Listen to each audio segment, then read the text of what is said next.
God? Really, it is the biggest question we can ask, and many of us carry around a distorted picture of Him. For some, He is an angry judge in the sky, just waiting for us to mess up. For others, He is a distant, impersonal force, like the universe. And for others still, He is a cosmic grandfather who just wants us to be happy. But the Bible paints a picture that is far more complex, far more awe-inspiring, and far more beautiful. Let's look at 3 foundational truths you absolutely need to know. The first, and perhaps most uncomfortable, truth is that God is holy. This does not just mean He is morally perfect.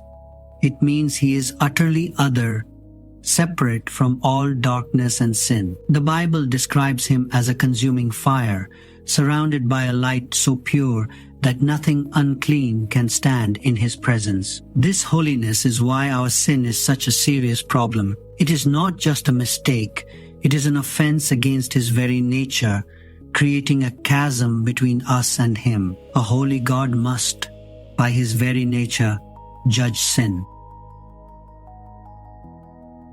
This is the truth we love to hear, and it is just as foundational. The Bible does not just say that God has love.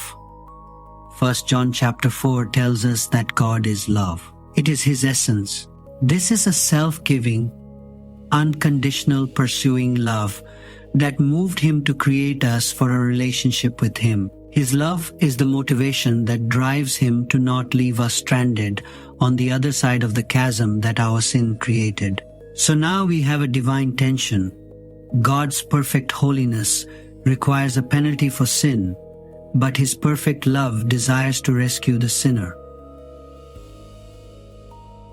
The third truth that holds everything together is that God is sovereign. This means He is all-powerful, in complete control, and nothing happens outside of His ultimate purpose. He was not surprised by our sin. He was not backed into a corner by the tension between His holiness and His love. Because He is sovereign, He had the wisdom and the power to enact a perfect plan to solve this impossible problem. And where do these 3 truths meet? They all meet at the cross.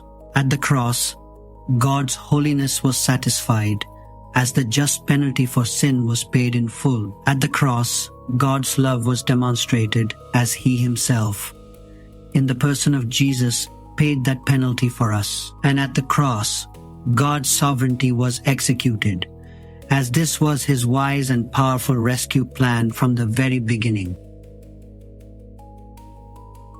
Do not settle for a small or distorted picture of God. He is more holy, more loving, and more powerful than you can imagine. And He is completely worthy of all your trust, all your worship, and all your life. May you see God more clearly today for who He truly is.